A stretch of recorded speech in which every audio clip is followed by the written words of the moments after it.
মুসলমান ভাই ও বোনেরা, আমার দেশি যারা আছেন সকলেরই কোনো না কোনো একটা সমস্যা লেগেই আছে। কারো অর্থনৈতিক, কারো সাংসারিক, কারো মানসিক, যে জিনিসগুলোই যেভাবে যে বুঝেন না কেন, আসলে রত্ন পাথরের সমাধান আল্লাহর দান রত্ন পাথর। এই রত্ন পাথরে মানুষের অনেক কিছু সমাধান করতে পারে। আল্লাহ পাক আল্লাহর কালামুল্লাহ শরীফে বিভিন্ন জায়গায় ঘোষণা দিয়েছে, বিভিন্ন পাথরের নাম আল্লাহর কানে উল্লেখ করা হয়েছে। এগুলি আল্লাহ সৃষ্টি করেছে মানুষের উপকারের জন্য। আপনাদের যারা জাগো পাথরের প্রয়োজন, আমার সাথে একটু যোগাযোগ করবেন। আশা করি আপনাদেরকে সঠিক পরামর্শ দেব এবং আল্লাহর দানের পাথরের নির্দেশনাগুলো আপনাদেরকে দিয়ে দেব। প্রবল যদি কারো হাতে থাকে, হার্টের রোগে মারা যাবে না।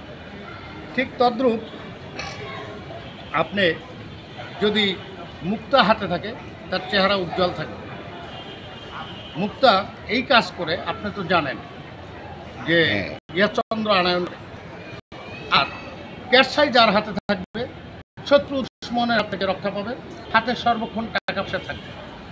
এছাড়া যারা রাজনীতি করেন, রাজনীতি মহলে যারা আছেন, দেখেন পোকরাস, আপনারা পোকরাস ব্যবহার করবেন। স্বামী স্ত্রী যেমন মিল নাই, আসবেন। ফিরোজা পাথর আপনারা ব্যবহার করবেন। গোমেদ পাথর ব্যবহার করবেন। যারা ব্যবসা বাণিজ্য করেন, ব্যবসায় লস হয়ে গেছে, তারা গোমেদ করবেন। এরপর চাকরি ক্ষেত্রে রুবি পাথর করবেন।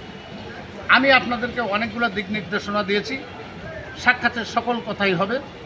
আশা রাখি আপনারা দেশ ও দেশের বাইরে থেকে আমার এই কথাগুলো শুনবেন। যাদের পছন্দ লাগে, যাদের পাথর পরার ইচ্ছুক, যারা এখনও আশাবাদী পাথর পরেন নাই, আমার সাথে যোগাযোগ করবেন। 017104329 01760200978 এই নম্বরে আপনারা যোগাযোগ করবেন। ঢাকা মিরপুর 1 1216 সাহালি বাবার মাজার সংলগ্নে যে কোনো সময় আসার আগে আমার নাম্বারে যোগাযোগ করে আসবেন। দরবেশ আনোয়ার সাহেব বললে সবাই দেখাই দেবে। এই বলে এখানে রাখছি। আসসালামু আলাইকুম।